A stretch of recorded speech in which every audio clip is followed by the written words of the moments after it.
Sometime in the restless quiet before dawn, Evelyn Carter stepped out of her aging car and into the cold mountain mist, her dog Max trailing behind her as though he sensed the uncertainty hanging in the air.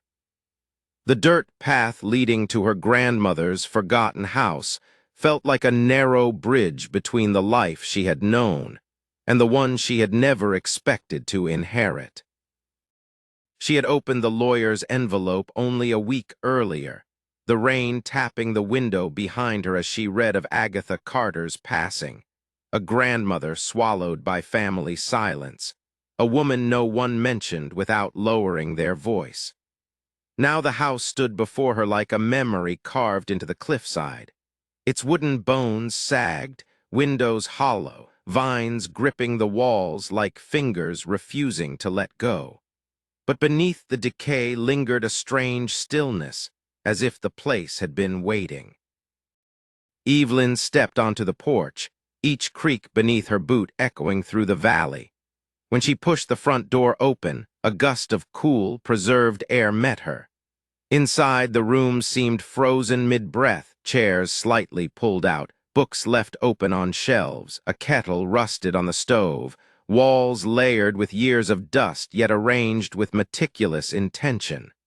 There was no sign of chaos, no sign of an unhinged life, just the quiet, deliberate order of a woman who had chosen solitude over accusation.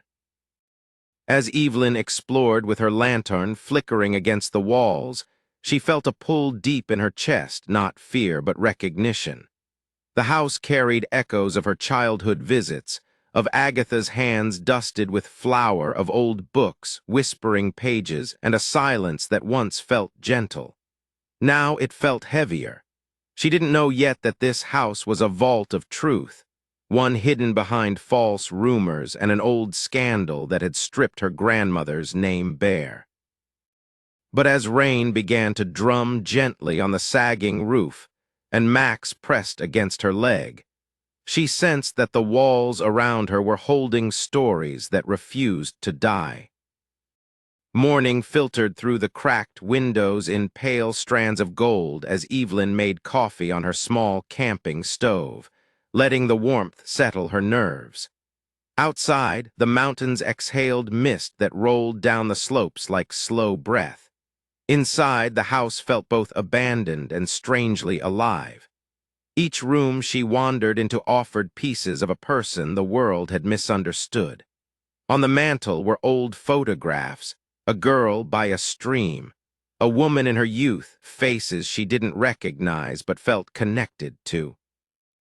In the quiet, Evelyn imagined Agatha moving through these rooms decades earlier, brushing dust from books, folding blankets, tending to the fire. Her grandmother had lived alone not in collapse but with intention. Solitude here hadn't been a prison, it had been a choice. As Evelyn moved deeper into the house, she found objects left untouched, ledgers in careful rows, bundles of letters tied with twine, tools arranged neatly in drawers. The silence didn't choke her. It wrapped her gently, infusing her with a strange calm she hadn't felt in years. Yet something pulsed beneath that calm, a question, a missing piece. The family had always whispered Agatha's name with shame, hinting at madness, failure, a fall from grace. But nothing about the house matched those stories. It felt preserved, guarded, purposeful. Even Max sensed it, sniffing corners as though trying to read the past. By late afternoon, Evelyn found herself sitting near the hearth, watching the fireplace stones absorb the lantern's glow. She realized the house wasn't pushing her away. It was inviting her to look closer, to stay, to understand what truly drove a woman into a mountain hollow for decades.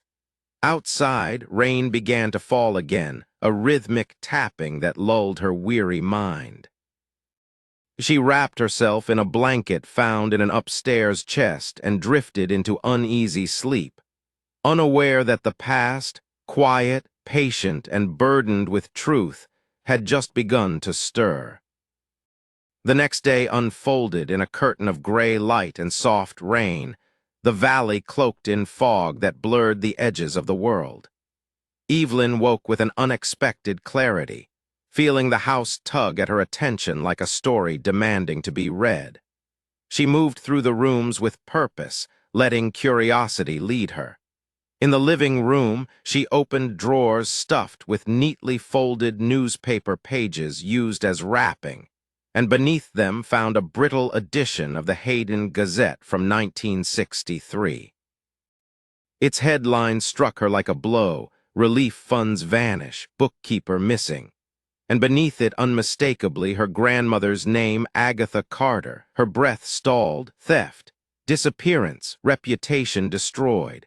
But as she read the article, the accusations felt thin, hollow, stretched across rumor rather than truth. The report spoke of $80,000 raised for flood victims that supposedly vanished under Agatha's care. She had resigned, left town, and never returned. Yet no charges were filed. No evidence confirmed, no closure ever reached. Evelyn Starr. At the crumbling paper, feeling anger coil in her chest. Could this scandal be why the family had abandoned her grandmother? Why Agatha had fled into the mountains and vanished from their lives? The questions surged through her mind, but even as she read, the house itself seemed to contradict every accusation. Its meticulous organization, its careful preservation, its silence. People who run from guilt hide their tracks. People who carry truth hide only themselves. Evelyn sensed instinctively that Agatha's exile had not been cowardice. It had been protection. Determined to understand, she climbed the narrow staircase to the second floor where old papers, ledgers, sewing supplies, and memories waited. Among a desk cluttered with yellowing pages, she found a recurring mark, a small circle enclosing the initials AC. Agatha's signature, her touch, her imprint. As the day deepened, Evelyn realized the house was a map and her grandmother had left clues everywhere. She only needed to keep following them. By evening, the storm intensified, rattling the windows and filling the rooms with the restless chatter of wind. Max had been pacing near the hallway for an hour, occasionally stopping to sniff at the bedroom door. When he scratched softly at the floorboards beneath the wardrobe, Evelyn felt her pulse quicken. She pushed the heavy wooden furniture aside and opened its creaking doors. Inside were coats, blankets, boots, harmless, ordinary. But then she noticed it. The back panel didn't match the grain of the rest. Her fingers traced the seam, and the wood shifted under her touch. Heart-pounding, she pried the panel loose with a small screwdriver. Cold darkness yawned behind it. She reached in carefully and felt metal, a tin box wrapped in waxed paper, then another, and another, 5 in total.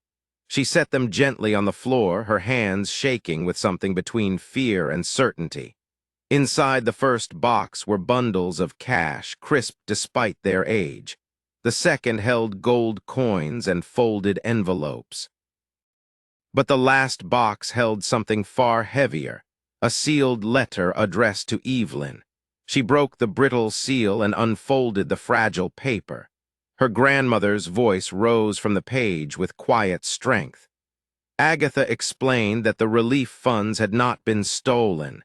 They had been taken to protect them from corrupt committee members who intended to funnel the money into their own pockets. "Let history call me guilty if it wishes," the letter read. "I chose silence over complicity." Evelyn read the letter again and again, the truth soaking into her like rain into parched earth. Her grandmother had sacrificed her name, her home, and her life to preserve something pure. The storm outside roared as if echoing the injustice of decades. Max sat beside her, nudging her hand gently, grounding her in the moment. Evelyn knew now that her grandmother wasn't the villain of a forgotten scandal. She was its unsung hero. The days that followed unfolded with a strange mix of heaviness and clarity. Evelyn carried the weight of the revelation like a flame cupped carefully in her palms, fragile yet powerful. She couldn't return to her old life now, not with this truth breathing beneath the wardrobe's secret compartment. Instead, she surrendered to the rhythm of the house. She cleaned the rooms, swept dust that rose like pale ghosts, opened windows that hadn't tasted wind in decades. She hired local men to repair the roof, paying them with small amounts from the hidden funds. They asked no questions. Mountain folk understood that some secrets deserved their silence. One worker, a soft-spoken man named Joel, remembered Agatha. He said villagers used to leave food at the gate out of respect, not pity. And he mentioned a story that after the Great Flood, someone had anonymously helped rebuild the schoolhouse. Maybe she wasn't as poor as people thought, he said. Evelyn absorbed his words with a tight, grateful ache. Agatha had not lived in disgrace. She had lived in fierce, quiet integrity. Her solitude had been the price of truth. As the house slowly transformed, walls patched, windows shining, floors warming beneath firelight, something inside Evelyn shifted as well.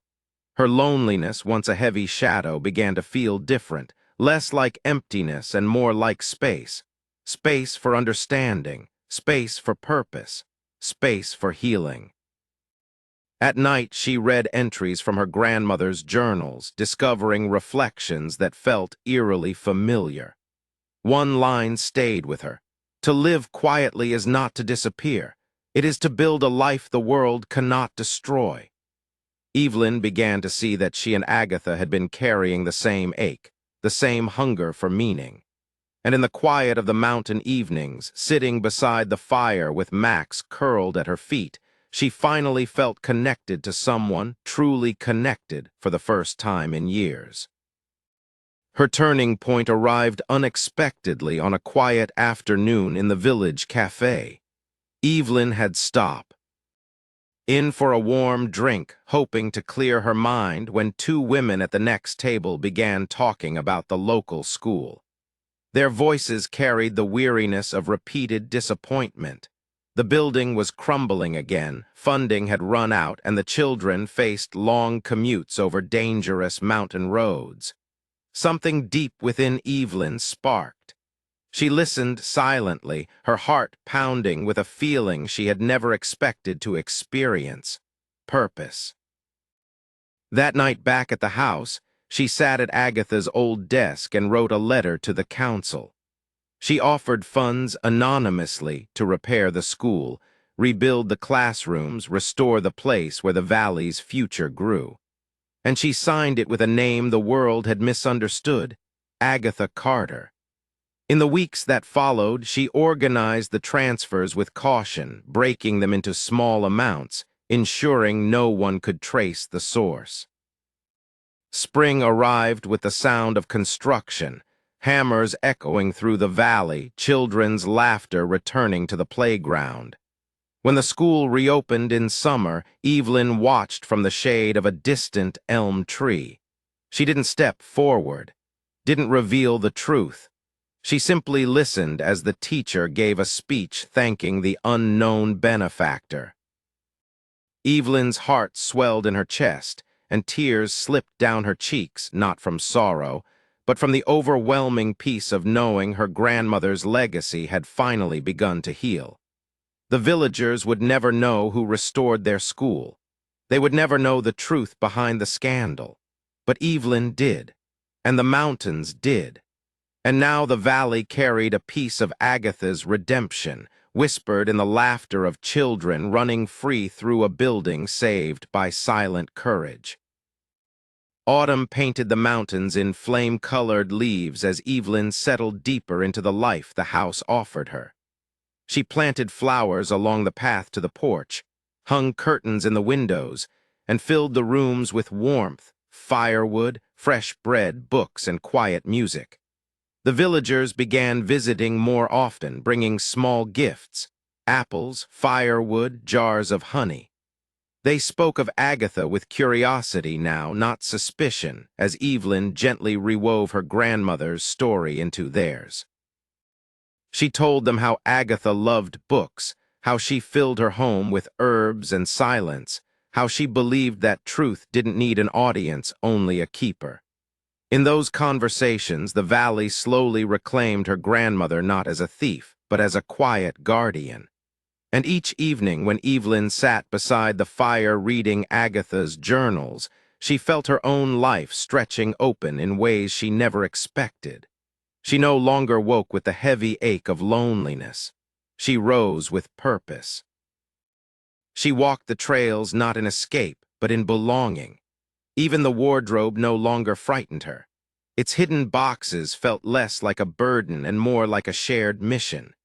Evelyn knew she would protect them, not out of fear of exposure, but out of respect for a woman who had carried truth alone for too long. The house breathed differently now, a warmer, fuller, alive. When night settled over the valley and laughter drifted faintly from the village below, Evelyn felt the walls around her hum with memories. Not ghosts, not fear. Just the gentle echo of a life once misunderstood, now rediscovered through love. Winter crept into the mountains with quiet grace, dusting the cliffs in silver and leaving the valley glowing beneath the early dusk. One evening, wrapped in a blanket on the porch, Evelyn listened to the wind rustling through the pines while Max rested at her feet. The house behind her glowed softly, its windows warm, its rooms no longer hollow, but filled with the breath of a life reclaimed. She thought of the girl she once was, quiet, lonely, drifting, and realized this mountain home had returned to her something she didn't know she had lost: the courage to belong. When she whispered, "You were never alone, Grandma, you were just waiting for me," the wind carried her words into the valley as if answering back. Inside, the wardrobe's door stood slightly ajar, not menacing but peaceful, a reminder that truth rarely arrives loudly. It settles quietly, asking only for someone to listen. Evelyn placed Agatha's framed photograph on the mantel beside the letter that had changed everything.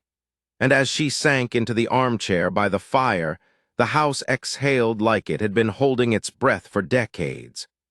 Two stories, one of silence, one of discovery, had finally met. If this journey touched your heart, make sure to like this video, leave your thoughts in the comments, and subscribe for more stories that keep you listening deep into the night. Before you go, tell me, where are you listening from, and what time is it right now as this story reaches you?